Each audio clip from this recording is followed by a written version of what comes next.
పరిశుద్ధాత్ముడా స్వాగతం దేవా, నా నావికుడవు, నా నాయకుడవు, నా బోధకుడవు, నా స్నేహితుడవు. లూకా సువార్త 19వ అధ్యాయం 37 నుంచి చదువుతున్నాను. 37 ఒలీవల కొండ నుండి దిగుచోటికి ఆయన సమీపించుచున్నప్పుడు శిష్యుల సమూహమంతయు సంతోషించుచు శిష్యుల సమూహమంతయు సంతోషించుచు ప్రభువు పేరట వచ్చు రాజు స్తుతింపబడును గాక. హల్లెలూయా. శిష్యుల సమూహము ఏం చేస్తుందంట? సంతోషముతో ప్రభువుని స్తుతిస్తుంది. హల్లెలూయా. శిష్యుల సమూహము ప్రభువుని ఘనపరుస్తుంది. ఏమని ఘనపరుస్తున్నాడండి వాళ్ళు? చదవండి. ప్రభు పేరట వచ్చు రాజు. ఎవరండి ఈయన?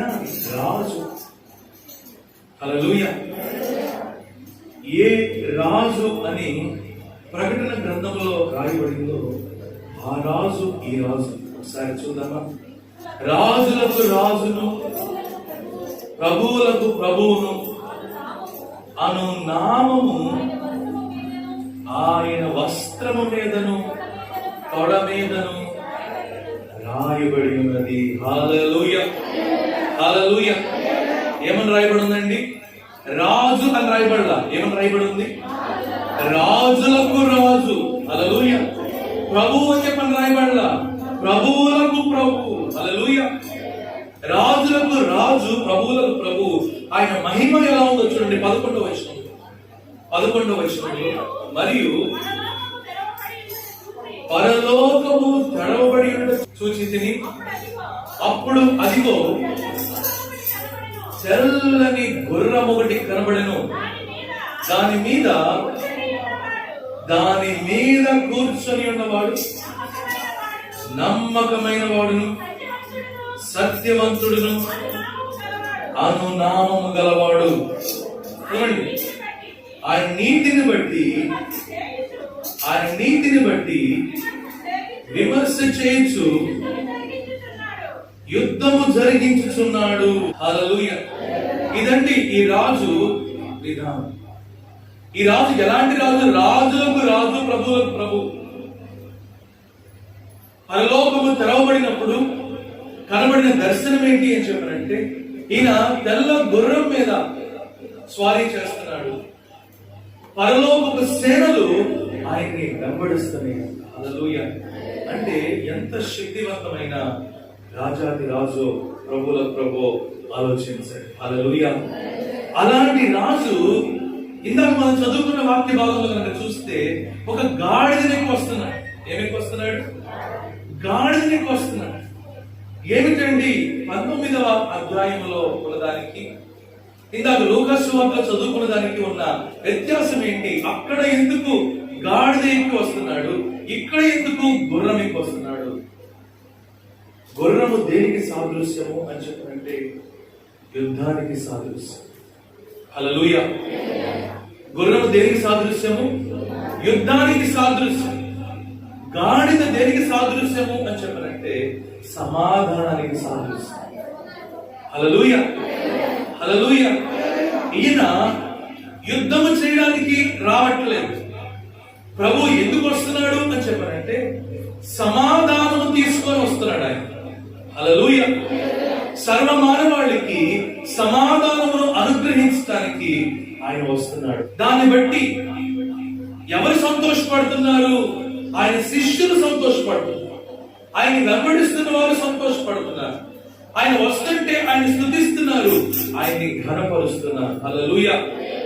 కానీ ఆ కింద వచనాల్లో గనక మనం చూసినట్లయితే ఇలా చదువుకున్న వాక్య భాగంలోనే లూకా సువార్తలో గనక మనం చూసినట్లయితే ఆ కింద వచనాల్లో కొంతమంది సంతోషించలేకపోతున్నారు. ఎవరో చూడండి, ఆ సమూహములో ఉన్న కొందరు పరిసయ్యులు బోధకుడా మీ శిష్యులను గద్దింపమని ఆయనతో చెప్పగా ఆయన వారిని చూచి మీరు ఊరకుండిన యెడల ఈ రాళ్ళు కేకలు వేస్తాయన్నాడు. హల్లెలూయా, హల్లెలూయా. ఏమిటండి, శిష్యులందరేమో ప్రభువుని స్తుతిస్తా ఉంటే, శిష్యులందరేమో ప్రభువుని బట్టి సంతోషిస్తా ఉంటే, శిష్యులందరేమో ప్రభువుని ఘనపరుస్తా ఉంటే, ఆ సమూహంలో కొందరు ఉన్నారంట. ఈ కొందరు ఎప్పుడూ ఉంటారు. వీళ్ళు ప్రభు సన్నిధిలో ఉంటారు కానీ ప్రభువుని బట్టి సంతోషించరు. ప్రభు మాటలు వింటారు కానీ ప్రభువుని బట్టి సంతోషించరు. ప్రభువు చేసిన కార్యాలు కూడా చూస్తారు కానీ ప్రభువుని బట్టి సంతోషించరు. ప్రభువు చేసిన మేళను కూడా అనుభవిస్తారు కానీ ప్రభువుని బట్టి సంతోషించరు. హల్లెలూయా. ఎందుకు సంతోషించరో తెలుసా అండి? ఎందుకు సంతోషించరో కూడా వాక్యంలోనే రాయబడి ఉంది. యోహాను సువార్త 3వ అధ్యాయంలో గనక మనం చూసినట్లయితే 20వ వచనం, దుష్కార్యము చేయు ప్రతివాడు వెలుగును ద్వేషించరు. చూసారండి, కొంతమంది దేవుని సన్నిధిలో ఉంటే ప్రశాంతం ఉండదు.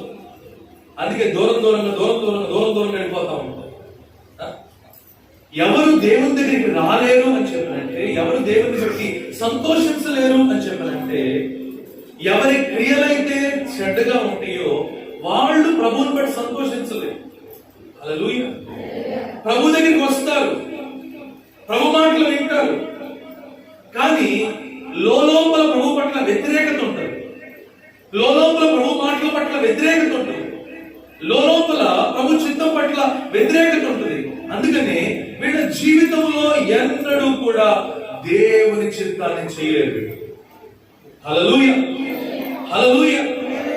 దేవుని దగ్గరికి వస్తారు, దేవుని మాటలు వింటారు, దేవుని చేసిన గొప్ప కార్యాలను చూస్తారు, దేవుని మేలు కూడా పొందుకుంటారు, కానీ వీళ్ళు దేవుని చిత్తాన్ని చేయలేరు. కారణము దేవుని చిత్తమునందు ఆనందించలేరు. కారణము దేవుని విధానమును వాళ్ళు ప్రేమించలేరు. అందుకే వాక్యంలో రాయబడిన మాట ఏంటంటే, చదవండి ఆ మాట వల్ల, దుష్కార్యము చేయు ప్రతివాడును వెలుగును ద్వేషించును, తమ క్రియలు చెడ్డవిగా కనబడుకున్నట్లు వెలుగునొద్దకు రాడు. హల్లెలూయా. చూసారండి, ఎవరు దేవుని దగ్గరికి రాలేకపోతున్నారు? దేవుని దగ్గరికి రావడం అంటే మందిరానికి రావడం అని కాదండి. దేవుని దగ్గరికి రావడం అంటే దేవుని హృదయానికి సమీపము కాదు. దేవుని దగ్గరికి రావడము అని చెప్పాలంటే దేవుని హృదయానుసారులుగా జీవించు. దేవుని దగ్గరికి రావడము అని చెప్పాలంటే దేవునికి విధేయులుగా బ్రతకాలి. హల్లెలూయా. అనేకులు మందిరానికి వస్తున్నారు, దేవుని సన్నిధికి వస్తున్నారు, కానీ దేవునికి చేరువ కాలేకపోతున్నారు. అందుకనే కొంతమంది పెట్టుకుంటారు, ఈస్టర్కి రావాలి, గుడ్ ఫ్రైడే కావాలి, క్రిస్మస్ కి రావాలి, ఇంకా ఉన్నాయి పండుగలు, ఇలాగా కొన్ని డేట్లు పెట్టుకుంటారు అన్నమాట. ఈ డేట్లు ఎందుకు పెట్టుకుంటున్నారు అని చెప్పనంటే దేవుని దగ్గరికి రాలేకపోతున్నారు. శిష్యులు అలాగా లేరు. శిష్యులు సంతోషిస్తున్నారు ప్రభువుని బట్టి. ప్రభు వస్తూ ఉంటే సంతోషపడుతున్నారు. కారణం ఏంటో తెలుసా అండి? శిష్యులకి తెలుసు ప్రభు ఎందుకు వచ్చాడో ఈ లోకంలో. హల్లెలూయా. శిష్యులకి తెలుసు ప్రభు ఎవరో. శిష్యులకి తెలుసు ఆయన శక్తి ఏంటో. శిష్యులకి తెలుసు ప్రభు ఎందుకు ఈ లోకంలోనికి వచ్చాడు. హల్లెలూయా. వారు వ్యక్తిగతంగా ప్రభుతో అనుబంధం కలిగిన వాళ్ళు, సంబంధం కలిగిన వాళ్ళు, సహవాసం కలిగిన వాళ్ళు. హల్లెలూయా. కాబట్టి ప్రభు వస్తా ఉంటే ప్రభువుని బట్టి సంతోషిస్తున్నారు, ప్రభువుని స్తుతిస్తున్నారు, ప్రభుని ఘనపరుస్తున్నారు. హల్లెలూయా. ప్రభుతో నడవటానికి ఎంత దూరమన్నా నడవటానికి వాళ్ళు ఇష్టపడుతున్నారు. ప్రభు కొరకు వెల చెల్లించడానికి వాళ్ళు ఇష్టపడుతున్నారు. హల్లెలూయా.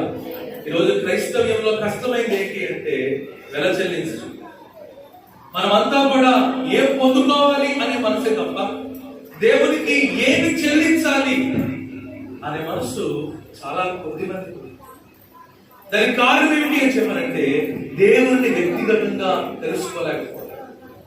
అనేకులు మందిరానికి వస్తున్నారు, దేవుని దగ్గరికి వస్తున్నారు, కానీ ప్రభు ఎందుకు వచ్చాడో తెలుసుకోలేకపోతున్నారు. కాబట్టి వారి జీవితంలో దేవుని మాట పట్ల విధేయత ఉండదు, దేవుని చిత్తం పట్ల ప్రేమ ఉండదు, దేవుని ఘనపరచాలి అనే ఆలోచన ఉండదు. వీళ్ళు ఎంతసేపు కూడా వారి స్వార్థపూరితమైన ఆలోచనలు నెరవేర్చుకోవడానికే వస్తారంటే అప్పులు తీరాలి, అవసరం తీరాలి, అనారోగ్యం తీరాలి, సమస్యలు తీరాలి, శోధనలు తీరాలి. ఇంతే మందిరానికి వచ్చేది ఇందుకే. వీళ్ళు ఎక్కువ దూరం వెళ్ళలేరు, ఎక్కువ కాలము ప్రభుత్వంతో పాటు నడవలేరు.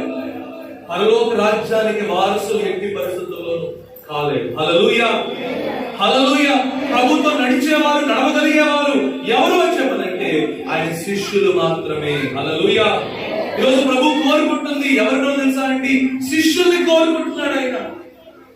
శిష్యులు ఎలాంటి వారు? వెల చెల్లించిన వారు. సీమోను, నన్ను వెంబడించు, నేను మనుషుల పట్టు జాలుగా చేస్తాను అని చెప్పినప్పుడు ఏం చేశాడు ఆయన? ఆయన వలలన్నీ కూడా పక్కన పెట్టేశాడు, ఆ చేపలన్నీ కూడా పక్కన పెట్టేశాడు. ప్రభువుని వెంబడిస్తే నాకు కొరత ఏంటి? ప్రభువుని వెంబడిస్తే నాకు కొదువేంటి? ప్రభువుని వెంబడిస్తే నాకు దిగులేంటి? ప్రభుతో పాటు ఉంటే నాకు దుఃఖం ఏంటి అనే మనసు కలిగి ఉన్నాడు. కాబట్టి సమస్తాన్ని విడిచి ప్రభువుని వెంబడించగలిగాడు. హల్లెలూయా, హల్లెలూయా. లేవి అనే వ్యక్తి, మరొక వ్యక్తి ఉన్నాడు. ఇతను ట్యాక్స్ కలెక్టర్, అంటే సుంకాన్ని వసూలు చేసేవాడు. ఈ వ్యక్తిని కూడా ప్రభు పిలిచాడు. వెంబడించమని ప్రభు చెప్పగానే తన ఉద్యోగాన్ని ఏమాత్రము కూడా మరి గొప్పదిగా ఎంచక దేవుని పిలుపునే గొప్పగా ఎంచి ఆ ఉద్యోగాన్ని పక్కన పెట్టి ప్రభు వెంబడించాడు. హల్లెలూయా, హల్లెలూయా.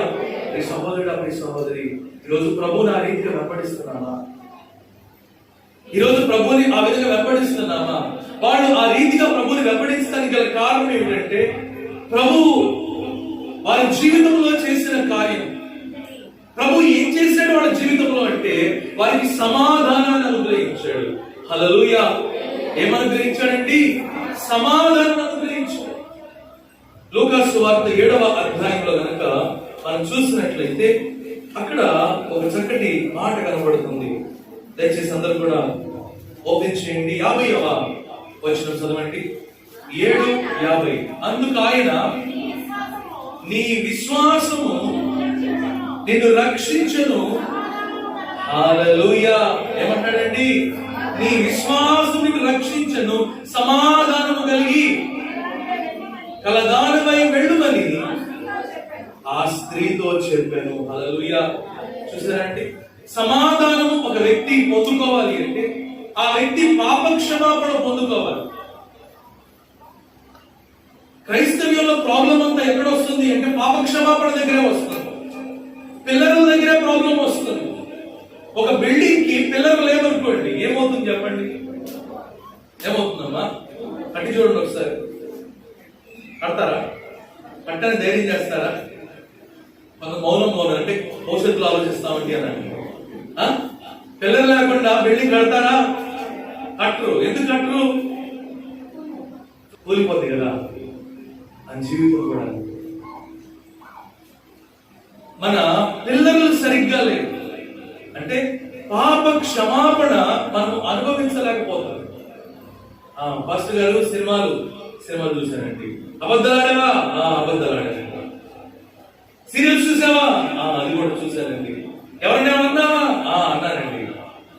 అంతా ఈ టైం ఒప్పుకోలే. కానీ ప్రభు వారి జీవితంలో ఉన్న లోపాల్ని, పాపాల్ని తెలియపరిచినప్పుడు వాటిని యథార్థంగా హృదయమంతటితోటి ఒప్పుకున్న వారు కొద్ది మంది. అందుకే పాప క్షమాపణ విలువ తెలియని వాళ్ళు ప్రభుకి శిష్యులుగా ఉండలేరు. పాప క్షమాపణ విలువ తెలియని వారు ప్రభుని వెంబడించలేరు. పాప క్షమాపణ విలువ తెలియని వారు ప్రభు చిత్తము చేయలేరు. పాప క్షమాపణ విలువ తెలియని వారు ప్రభు యొక్క సమాధానాన్ని పొందుకోలేరు. హల్లెలూయా, హల్లెలూయా. ప్రభు మాత్రమే సమాధానం అనుగ్రహించగలరు. అందుకే మత్తయి సువార్త 11వ అధ్యాయం ఒకసారి 28వ వచనం, ప్రయాసపడి భారం మోసుకొనుచున్న సమస్త జనులారా నా ఎదుగు రండి, నేను మీకు విశ్రాంతి కలుగజేసేదను.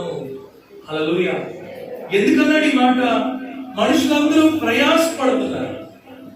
డబ్బు సంపాదించడం అంటే మనకి చాలా ఇష్టం కదండి. ఆ డబ్బు కోసం ఎంతగా ప్రయాసపడతాం. ఎంత ప్రయాసపడతాం అంటే వీలైతే దేవుని సన్నిధిని కూడా పక్కన పెట్టి మరీ ప్రయాసపడతాం. భలేవాళ్ళండి వ్యాపారం కాదంటండి, భలేవాళ్ళండి ఈ రోజే కదండి మాకు దొరికేది, భలేవాళ్ళండి ఈ రోజే కదండి సంపాదించుకునేది. గమనించండి, ప్రభువుని పక్కన పెట్టి సంపాదించుకునే సంపాదన ఎన్నడూ మీకు దీవెనకరముగా ఉండదు. హల్లెలూయా. ప్రభువుని నిర్లక్ష్యం చేసి సంపాదించుకునే సంపాదన ఎన్నడూ మీకు క్షేమం కాదు. హల్లెలూయా, హల్లెలూయా. అందుకే డబ్బు అయితే సంపాదించుకున్నారు కానీ అనేక మంది నెమ్మది లేకుండా, సంతోషం లేకుండా, సమాధానం లేకుండా, సంతృప్తి లేకుండా బ్రతుకుతారు. ప్రయోజనం ఏంటంటే బిల్డింగులు కట్టుకొని నెమ్మది లేకుండా, బంగారం కొనుక్కొని నెమ్మది లేకుండా, బట్టలు కొనుక్కొని నెమ్మది లేకుండా, కావలసిన వాహనాలు కొనుక్కొని నెమ్మది లేకుండా ప్రయోజనం ఏంటండి? మనిషి ఏం చేస్తున్నాడు? ప్రయాసం పడుతున్నాడు, పరుగులు పెడుతున్నాడు. లోకంలో అటు ఇటు పరుగులు పెడతా దేవునికి అవిధేయమైన, అక్రమమైన, ఆయాస్కరమైన జీవితాన్ని జీవిస్తున్నాడు. ఇందాక మనం చదువుకున్న వాక్య భాగంలో ఆ స్త్రీతో ప్రభు చెప్పిన మాట ఏమిటి? నీ విశ్వాసము నిన్ను రక్షించను, సమాధానం కలిగిన దానివై వెళ్ళుము అని చెప్పన్నాడు. ఎందుకన్నాడు తెలుసా మాట? ఆమె జీవితంలో సమాధానం లేదు, ఆమె జీవితంలో నెమ్మది లేదు, ఆమె జీవితంలో నిరీక్షణ లేదు, ఆమె జీవితంలో సంతోషం లేదు, ఆమె జీవితంలో సంతృప్తి లేదు. కారణము ఆమె ఎంచుకున్న జీవితం. వింటున్నారా? మన జీవితాన్ని మనం ఎంచుకోవచ్చు. మనం ఎలా జీవించాలో అలా మనం ఎంచుకోవచ్చు. ఆమె ఎలా జీవించడానికి ఎంచుకుంది అంటే తన జీవితాన్ని అపవిత్రంగా జీవించడానికి ఎంచుకుంది. వింటున్నారా?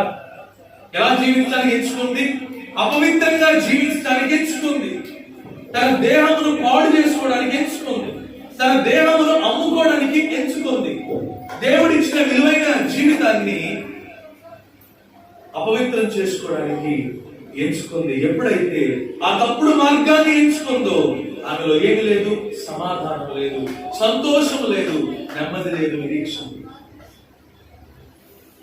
అలాంటి వ్యక్తి ప్రభువుని గురించి ఎప్పుడైతే విన్నదో, ఈయన మాత్రమే మనిషికి పాప క్షమాపణ ఇవ్వగలడు, ఈయన మాత్రమే మనిషిని పాపము నుండి విడిపించగలడు, ఈయన మాత్రమే మనిషిని పాపము నుండి రక్షించగలడు, ఈయన మాత్రమే సమాధానము, నెమ్మదిని ఇవ్వగలడు అనే విషయాన్ని గ్రహించిందో ప్రభు పాదాల మీద పడిపోయింది, కన్నీరు కారుస్తానే ఉంది. హల్లెలూయా, హల్లెలూయా.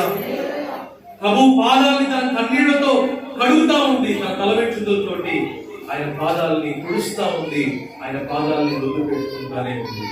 హల్లెలూయా, హల్లెలూయా.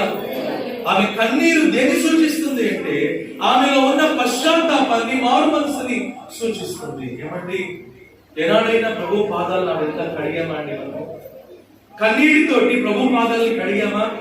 కన్నీటితోటి మన స్థితిని ఒప్పుకున్నామా? మనలో ఉన్న ప్రాబ్లం ఏంటంటే సగం సగం ఒప్పుకుంటాం, సంపూర్ణంగా ఒప్పుకోం. అందుకే సంతృప్తి ఉంటుందా జీవితంలో, సమాధానం ఉంటుందా జీవితంలో, సంతోషం ఉంటుందా జీవితంలో. దేవుడు చూపించినది అంతా ఒప్పుకోవాలి కానీ సగము కాదు ఒప్పుకోవాల్సింది, సగము కాదు లోబడాల్సింది, సగము కాదు విధేయత చూపించాల్సింది, సగము కాదు ప్రభుతో నడవాల్సింది. వింటున్నారా? అందుకే ప్రభు అంటున్నాడు, నువ్వు ఉంటే వెచ్చగానైనా ఉండు, లేదా చల్లగానైనా ఉండు, అంతేకాని నులువెచ్చగా ఉన్నావో నేనేం చేస్తాను? నా నోటి నుండి ఉమ్మి వేస్తాను అని. ఈరోజు అనేక మంది క్రైస్తవుల పరిస్థితి నులువెచ్చని పరిస్థితి. వారి విలువైన జీవితాన్ని, విలువైన సమయాన్ని వ్యర్థం చేసుకుంటున్నారు. ఎందుకు వ్యర్థం చేసుకుంటున్నారు అని అంటున్నాను అని చెప్పారంటే, నువ్వు అప్పుడప్పుడు దేవుని దగ్గరికి వస్తే ప్రయోజనం ఏంటి? అప్పుడప్పుడు ప్రార్థన చేస్తే ప్రయోజనం ఏంటి? దేవుని మాటలు వింటున్నా సరే విధేయత చూపించకపోతే ప్రయోజనం ఏంటి? దేవుని హెచ్చరికలు పొందుకుంటా కూడా లోబడకపోతే ప్రయోజనం ఏంటి? దేవుడు నీ లోపాలు, నీలో ఉన్న పాపాలు నీకు తెలియపరుస్తున్నా, నీ కళ్ళ ముందు ఉంచుతున్నా, ఏ మాత్రము చలించకుండా నువ్వు దేవుని దగ్గరికి వచ్చి దేవుని మాటలు విని చేసేది. అనేకులు ఏం చేస్తున్నారు తెలుసా అండి, ఒక విధమైన భ్రమలో బ్రతుకుతున్నారు. అనుకుంటున్నారు నేను మందిరానికి వెళ్ళాను, ఈరోజు దీనినే వాక్యంలో ఉంది కదా, ఆయన సన్నిధిలో ఒక దినము గడుపుండా ఇంకేముంది, ఆ 1000 రోజులు దీవెనంత నాకే అనుకుంటున్నారు. ఎప్పుడో తెలుసా అంట దీవెన, ఆయన మాట విని లోబడినప్పుడు. హల్లెలూయా, హల్లెలూయా.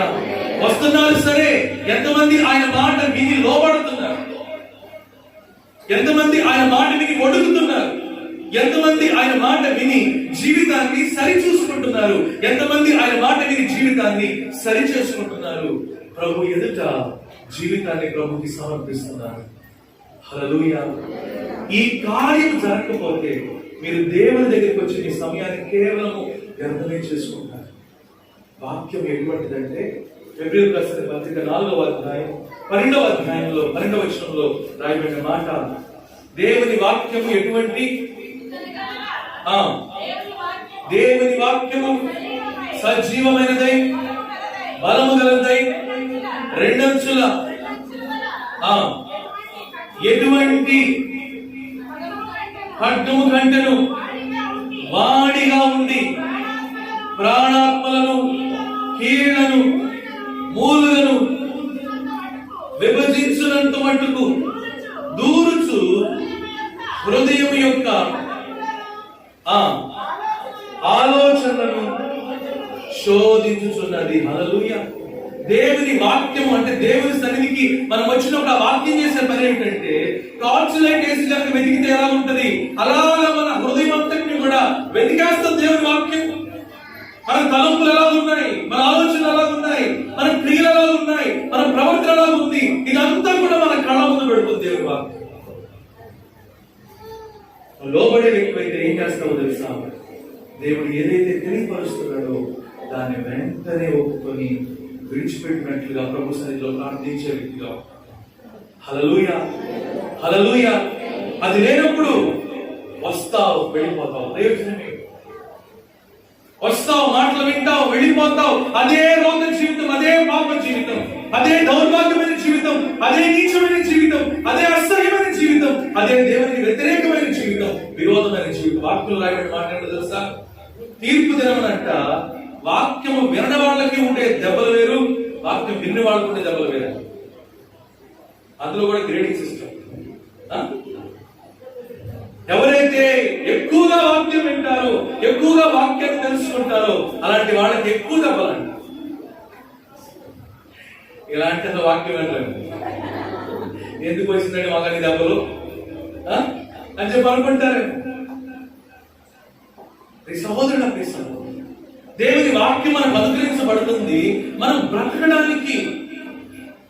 దేవుని వాక్యం మనకు అనుగ్రహించబడుతుంది మనం నెమ్మదితో, సమాధానంతో, సంతోషంతో, సంతృప్తితో జీవించాలి. దేవుని వాక్యం మనకు అనుగ్రహించబడుతుంది ఈ లోకంలో మనం జీవిస్తూ ఉండగానే దేవునికి మహిమకరంగా బ్రతకడానికి. హల్లెలూయా, హల్లెలూయా. కానీ దేవుని వాక్యాన్ని వింటూ ఆ వాక్యానికి లోబడుతున్నాము మనము. ఆ స్త్రీ ప్రభు గురించి తెలుసుకుంది, ప్రభు దగ్గరికి పరిగెత్తింది, ప్రభు పాదాల మీద పడింది, తన హృదయంలో ఉన్న పాపమంతటినీ కూడా ప్రభు యొక్క ఒప్పుకుంది. కాబట్టి పాప క్షమాపణ పొందుతుంది. అటువంటి వ్యక్తితో ప్రభు అంటున్నాడు కదా, నీ విశ్వాసం నిన్ను రక్షించు, విస్తారమైన నీ పాపాలు క్షమించబడినాయి, సమాధానంతో వెళ్ళు. హల్లెలూయా, హల్లెలూయా. ఏమండి, ఇలాంటి సమాధానం ఎంతమంది పొందుతున్నారు? ఇలాంటి సమాధానాన్ని ఎంతమంది అనుభవించారు? ఆ శిష్యులు స్తుతిస్తున్నారు, కారణం ఏంటంటే ఆ సమాధానం వాళ్ళు పొందుకున్నారు.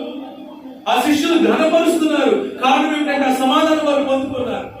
ఆ శిష్యులు ప్రభువుని ఎంతగానో ఆహ్వానిస్తున్నారు, కారణం ఏంటంటే ఆ సమాధానం వాళ్ళు పొందుకున్నారు. కానీ వాళ్ళలో కొంతమంది ఉన్నారంట, ఆ శిష్యులతో పాటు కొంతమంది ఉన్నారంట. వీళ్ళు ఎవరు అంటే భక్తి పరులాగా కనిపించేవారు. ఏమిటంటే ఏడుతోనే ప్రమాదం. ప్రార్థనలు చేస్తున్నట్టుగానే ఉంటారు, దొంగ ప్రార్థనలు అయినా కూడా వింటున్నారా? ప్రార్థనలు చేస్తున్నట్టుగానే ఉంటారు, అది ప్రార్థన కాదు. మందిరానికి వస్తున్నట్టుగానే ఉంటారు, విధేయత ఉండదు. కానుక వేస్తున్నట్టుగానే ఉంటారు, సమర్పణ ఉండదు. పాటలు పాడుతున్నట్లుగానే ఉంటారు, హృదయం ఉండదు. అలాంటి వాళ్ళ గురించి నవ్వేవాడు తెలుసా? సొన్నం కొట్టిన సమాధులాగా మీరు భక్తి పరులాగా వేషాలు వేస్తున్నారు. బయటికి ప్రార్థనలు చేస్తున్నారు, బయటికి ఉపవాసాలు చేస్తున్నారు, కానుకలు ఇస్తున్నారు. ఇదంతా కూడా బయట జనానికి కనబడేది, కానీ నేను చూస్తుంది మీ అంతరంగం చూస్తున్నాను. హల్లెలూయా, హల్లెలూయా. నేను మీ అంతరంగాన్ని చూస్తున్నాను. కారణం ఏమిటంటే మీ అంతరంగాన్ని చూసి ప్రతిఫలం ఇచ్చే దేవుడిని నేను. హల్లెలూయా, హల్లెలూయా. అలాంటి వాళ్ళ గురించి లోపల మాట్లాడడం తెలుసా అండి? మీరు పెదవులతో స్తుతిస్తున్నారు, కానీ మీ హృదయము నాకు దూరముగా ఉంది అని చెప్పి ప్రభు ఆ మాట మాట్లాడితే, సాధారణంగా ఒక మంచి మనస్సాక్షి గల వ్యక్తి ఏం చేయాలి? ప్రభు పాదాల మీద పడి జీవితాన్ని సరి చేసుకోవాలి. నిజంగా కనుక ఆ వ్యక్తి మంచి మనస్సాక్షి. హల్లెలూయా. ఈ విషయం ఎవరికైతే అర్థమవుతుందో వాళ్ళు ఏం చేస్తారు? ఆ శిష్యులు దేవుని ఆరాధించినట్లుగా, ప్రభుని స్తుతించినట్లుగా, ప్రభుని కనపరిచేవాళ్ళ ప్రభు సమాధానాన్ని తీసుకొని వచ్చాడు. కానీ ఆయన రాబోతున్నాడు. ఎలాగో తెలుసా? గుర్రం మీద. అంటే సర్వమానవాడికి తీర్పు తీర్చడానికి రాబోతున్నాడు. పరలోకపు సేనలతో ఆయన రాబోతున్నాడు. దేవదూతలతో ఆయన రాబోతున్నాడు. కడబూర శబ్దముతో ఆయన రాబోతున్నాడు. దేవుని మహిమతో ఆయన రాబోతున్నాడు. హల్లెలూయా, హల్లెలూయా. ఈసారి సమాధానంతో కాదని వస్తుంది, ఈసారి తీర్పు కోసం వస్తున్నాడు. హల్లెలూయా, హల్లెలూయా. అందుకే ఈ సువార్త ఇంతగా వ్యతిరేకించబడుతుంది. ఈ సహోదరుడు, ఈ సహోదరి, ఈ సువార్తను వింటున్న మనము దేవుని సమాధానాన్ని పొందుకున్నామా? పొందితే ఎంత మేలు. ఈ సొంత ఇష్టాలతో నీకు నచ్చినట్లుగా జీవిస్తావు. ఎంతకాలం సమాధానం లేకుండా జీవిస్తావు, సంతోషం లేకుండా జీవిస్తావు, నెమ్మది లేకుండా జీవిస్తావు. రోజు నీ జీవితాన్ని ప్రభువుకు సమర్పిస్తే, ఏ ఏ విషయాల్లో ప్రభు నిన్ను సరి చేసుకోమంటున్నాడో ఆయా విషయాలను సరి చేసుకోవడానికి ఇష్టపడితే, సిద్ధపడితే, నీ ప్రతి పరిస్థితిని కూడా తల క్రిందలు చేయడానికి మన దేవుడు సమర్థుడు, శక్తిమంతుడు. హల్లెలూయా, హల్లెలూయా. సమ్మతించకపోయినా దానికి కూడా ప్రభువే చెప్పాడు, నిశ్చయముగా నీవు ఖడ్గము పాలవుదువు. ప్రార్థించాలి. మహాపరిశుద్ధుడా, సర్వశక్తి కలిగిన దేవా, మీకు స్తోత్రం. ఎంతవరకు మీ వాక్యం ద్వారా ఎంతో సూటిగా, స్పష్టంగా మాతో మాట్లాడారు. మీకు స్తోత్రం. ఎత్తబడిన వాక్యం మా అందరి హృదయాల్లో పనిచేయనట్లు, ఫలించినట్లు సహాయం చేయండి. మా అందరికి కూడా నాయన మీ విశ్వాసంలో బలపరిచే మా జీవితాలని సరిచేసుకోవడానికి సహాయం చేయండి. మీ మార్గంలో, మీ చిత్తంలో మేము నడవడానికి మాకు సహాయం చేయండి. మేము బలపడుతూ అనేకులకి మేము దీవెనకరంగా ఉండినట్లుగా మా హృదయంలో, మా జీవితాల్లో మీరే కార్యం జరిగించమని, ముఖ్యంగా ఈ కోవిడ్ దినాల్లో ప్రభు మమ్మల్ని మీ రెక్కల చాటున భద్రపరిచి ఏ తెగులు, ఏ అనారోగ్యం, మీ బలహీనత మా దరి చేరకుండా చేయమని, స్వేచ్ఛతో, స్వాతంత్రంతో మేము స్తుతించడానికి, ఆరాధించడానికి మీరు మాకు అవకాశం దయచేయమని యేసు నామములో అడిగి వేడుకొని ప్రార్థిస్తున్నాం తండ్రి, ఆమేన్. మన తండ్రి అయిన దేవుని యొక్క ప్రేమ, కుమారుడైన యేసుక్రీస్తు యొక్క కృప, పరిశుద్ధాత్మని యొక్క అన్యోన్య సహవాసం ఇప్పుడు ఎల్లప్పుడు సదాకాలం మనకు తోడై ఉండి మనలను సంరక్షించునుగాక. ఆమేన్.